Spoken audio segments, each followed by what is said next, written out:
প্রিয় শিক্ষার্থী বন্ধুরা, সমউচ্চতা বিশিষ্ট সাপোর্টের ক্ষেত্রে স্যাগ রিলেটেড আরো একটা গাণিতিক সমস্যা আমরা দেখব। একই সমতলে দুটি পোলের মধ্যবর্তী দূরত্ব 250 মিটার, পরিবাহীর ব্যাস 1.42 সেন্টিমিটার এবং প্রতি মিটারের ওজন 1.09 কেজি। বাতাসের কার্যকরী চাপ 37.8 কেজি পার মিটার স্কয়ার, প্রতি মিটারে আর কি, প্রতি বর্গ মিটারে চাপ। পরিবাহী চতুর্দিকে সমভাবে কি আছে বলতো? 1.25 সেন্টিমিটার পুরো বরফ আছে। টি 1050 কেজি পার সেন্টিমিটার স্কয়ার এবং প্রতি ঘনমিটারে বরফের ওজন কত? 913.50 কেজি। স্যাগ নির্ণয় করতে বলা হয়েছে। আমার স্যাগ নির্ণয় করার ফর্মুলা একটাই, sag equals to W L square 8t। আমি যদি এই মানগুলো বের করতে পারি তাহলে আমার স্যাগ হয়ে পড়বে। ফার্স্টে আসলে আমি এল বের করব। দেয়া আছে, কি দেয়া আছে?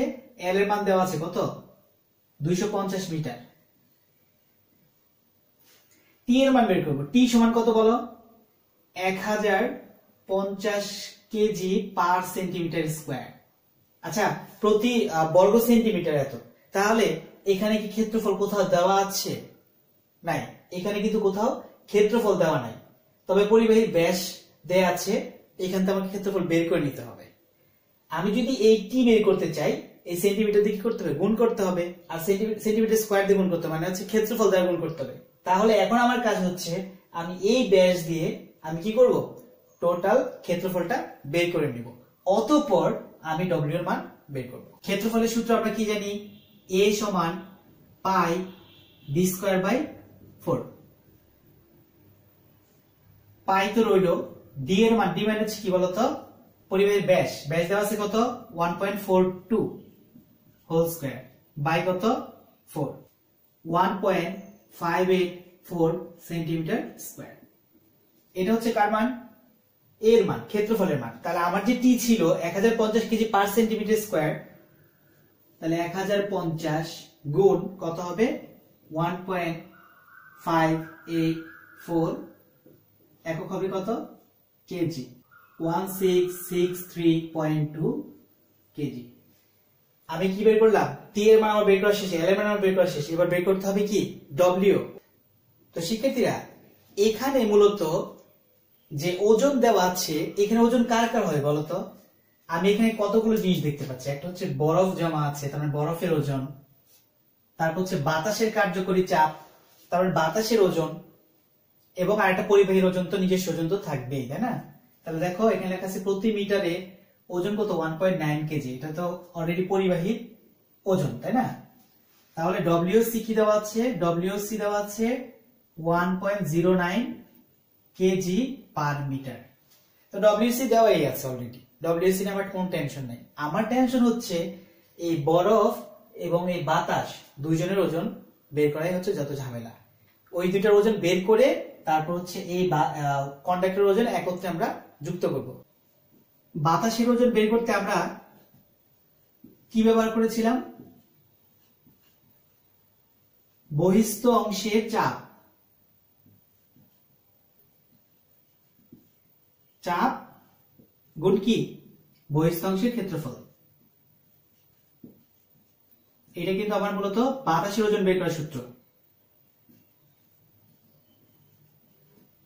তাহলে বহিস্থ অংশের চাপকে যদি আমি পি দ্বারা প্রকাশ করি এবং বহিস্থ অংশের ক্ষেত্রফলকে আগে প্রকাশ করতাম ডি দ্বারা, গত অঙ্কে আমরা ডি দ্বারা প্রকাশ করেছিলাম, এখনো ডি দ্বারা প্রকাশ করব, কিন্তু গত যে ম্যাথটা করেছি সেখানে শুধু বাতাসের ওজন ছিল, কিন্তু এখন লাইনের মধ্যে কিন্তু বাতাসের সাথে কি আছে? বরফও আছে। একটু লক্ষ্য করে, এখানে এর একটা কন্ডাক্টর, এটা কন্ডাক্টরের ক্রস সেকশন এরিয়া। তাহলে এইটার যে ব্যাস ছিল সেটাকে আমি ডি বলতাম। এখন দেখো তার চারপাশে পুরো কেস একটা বরফের লেয়ার আছে, বরফের স্তর আছে। এই কন্ডাক্টরের চারপাশে কি? বরফের স্তর আছে, পুরো বরফ জমা আছে, তাই না? 1.2 সেন্টিমিটার, 1.25 সেন্টিমিটার। তাহলে এইটা, এই তুমি একটু চিন্তা করো, তুমি শুধুমাত্র ডি কে নিলে এখানে বহিস্থ অংশের ক্ষেত্রফল পাচ্ছ না। এখানে কিন্তু বরফের থিকনেস হতে, বরফ দেখো টি, বরফের থিকনেসকে আমি কি বলবো বলতো? টি, পুরুত্ব। এখন তুমি যদি এখান থেকে টোটালটা ধরতে চাও কি মান পাবে বলো? আগে তো নরমালি ছিল এইটুকু, নরমালি ক্রস সেকশন এরিয়া ছিল কোনটা? এইটা। তাহলে এখানে আমি শুধু ডি নিলেই চলতো, ডি এর ক্ষেত্রফল বের করলেই চলতো। এখন আমার এখানে কি আছে? এই পাশেও টি থিকনেস পুরুত্ব বরফের, এই পাশেও কি বরফের একটা থিকনেস আছে, তাই না? লেয়ার আছে। এখন এখান থেকে টোটাল যদি এখানে নিতে চাও তাহলে শুধু ডি হবে না, আগে যেরকম শুধু ডি বসতো এখন ডি হবে না, ডি এর সাথে আরো কি এইটি আর এইটি যুক্ত করতে হবে, তার মানে টি যোগ টি। তার এক করতে তুমি বলতে গেলে বলবা হচ্ছে ডি প্লাস 2টি। আমরা কি বুঝতে পারছি যে বহিস্থ অংশের ক্ষেত্রফলটা কি? নরমাল অবস্থায় থাকতো ডি, যখন কি বরফ থাকতো না তখন আমি কি লিখতাম? পি গুণ ডি। ডি হচ্ছে বহিস্থ অংশের ক্ষেত্রফল। এখন যেহেতু অলরেডি তারটাকে, এই পরিবাহীটাকে বরফে আবৃত করা, তাহলে বরফের থিকনেস আছে, একটা পুরুত্ব আছে। এখান থেকে বরফের থিকনেসটাকে আমি টি দ্বারা যদি প্রকাশ করি তাহলে কি হবে বলতো? এখানে একটা টি হবে, এইটুকু থেকে এইটুকু হচ্ছে টি, আবার এখান থেকে এইটুকু হচ্ছে একটা টি। এই তুমি যদি আগে ডি হিসাব করতে পুরাটাকে এইভাবে, এখন তো এইটুকু হিসাব করলে হবে না, তার সাথে বরফ আছে, তার মানে এখান থেকে এইটুকু হিসাব করতে হবে। তাহলে এখানে কি ছিল বলো? একটা টি, এখানে কি আরেকটা টি, আর এই ডি, টোটালটা যুক্ত করলে কত হবে? ডি প্লাস 2টি। তাহলে আমি এখানে এখন যেটা লিখবো সেটা হচ্ছে ডি প্লাস 2টি। এটা হচ্ছে আমার কি? বাতাসের ওজন। এখন পি, পি হচ্ছে কি? বাতাসের চাপের পরিমাণ, না বহিস্থ অংশের চাপের পরিমাণ, সেটা প্রশ্নের মধ্যে দেওয়া আছে। কত কি দেওয়া আছে? বাতাসের কার্যকরী চাপ কত? 37.8 কেজি পার মিটার স্কয়ার। এখন তুমি যদি এইটুকু বের করতে পারো তাহলে কিন্তু বের করে ফেলবো। আমি এইটুকু মান বসাই, ডি এর মান আমি কিন্তু জানি। ডি এর মান কত? ডি তো হচ্ছে ব্যাস, তাহলে পরিবাহীর ব্যাস দেওয়া আছে কত? 1.42 সেন্টিমিটার। 1.42 আর প্লাস 2টি, 2টি মানে থিকনেস, থিকনেস তো পুরুত্ব। কত পুরু দেওয়া আছে বলো? বাতাসের এটা বরফের পুরুত্ব কত? 1.25, তার মানে হচ্ছে 2 ইনটু 1.25।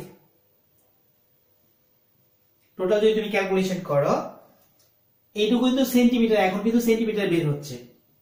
এরপর দেখো 37.8 কেজি পার মিটার স্কয়ার, এইটুকু কি তুমি যদি টোটাল গুণ করো 3.55 সেন্টিমিটার, তাহলে সেন্টিমিটারকে তোমার কি করতে হবে? মিটার নিতে হবে, কি দেওয়া দিতে হবে?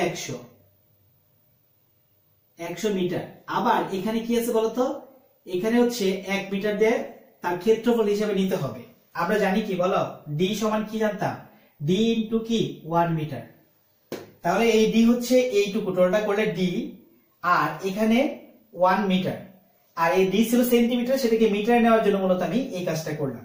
এখন টোটাল তুমি ক্যালকুলেশন করলে যে মানটা পাবে 1.482 কেজি। এটা হচ্ছে আমরা কি বলতো? বাতাসের ওজন। এখন আমি বের করবো হচ্ছে বরফের ওজনটা কত। শিক্ষার্থীরা, বরফের ওজন বের করতে হলে কি করতে হবে? বরফের ওজনের ফর্মুলাটা হচ্ছে কি? বরফের ঘনত্ব ইনটু বরফের আয়তন।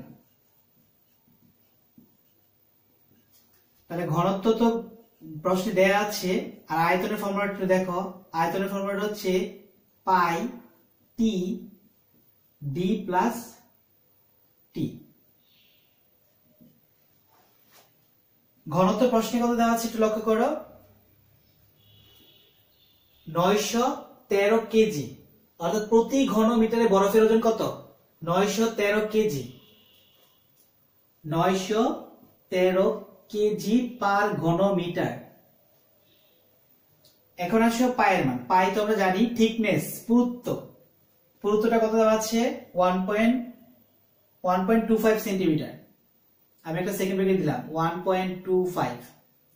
এরপর ডি এর মান, ডি এর মান কত? 1.42 প্লাস 1.25। টোটাল যদি তুমি ক্যালকুলেশন করো, এটা কিন্তু অবশ্যই কিসে আসবে? সেন্টিমিটার আসবে। সেন্টিমিটার এইটুকু আসার পরে তুমি এটাকে কি করবা বলতো? 100 দ্বারা ভাগ দিবা, পাওয়া কি? মিটার। এরপর তুমি এর সাথে কি করবা? গুণ করবা। এখন টোটাল ক্ষেত্রফলটা কি দাঁড়াবে? যেহেতু এটা কি বলতো? আয়তন। যেহেতু এটা আয়তন, তাহলে আয়তনের একক কি হবে? Metre cube. আয়তনের একক কি হবে বলতো? Metre cube. 913 KG per metre cube, এখানে পাই। আমি এটাকে অবশ্য আগে এটাকে সেন্টিমিটার ছিল, এটাকে আগে মিটার করে নিলে আমার জন্য সুবিধা হতো। যেহেতু মিটার করে নেই নাই, তুমি এখানে 100 দিয়ে ভাগ দিবা, আর এখানে 100 দিয়ে ভাগ দিবা।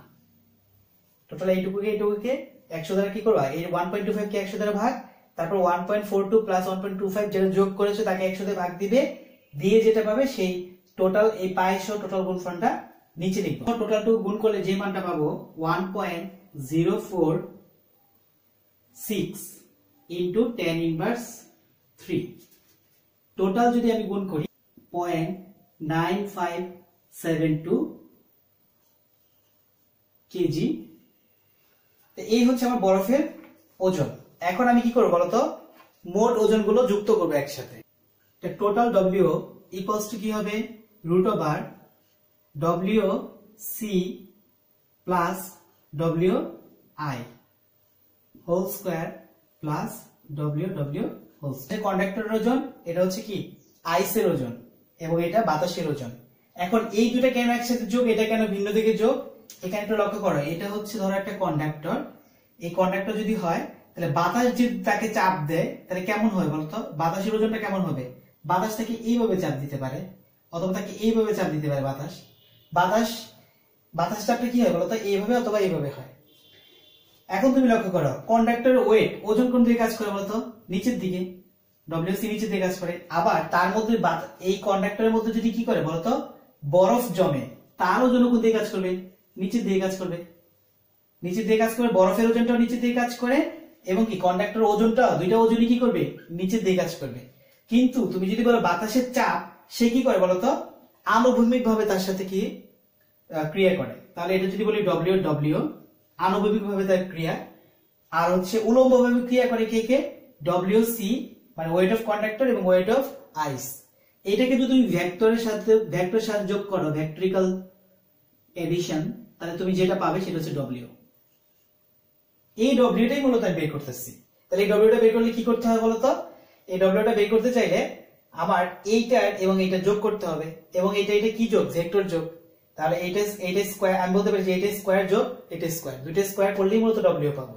তার জন্য ডব্লিউ ইকুয়ালস টু এই দুটো একসাথে হোল স্কয়ার আর প্লাস ওইটা কি আলাদাভাবে হোল স্কয়ার বসানো হয়েছে।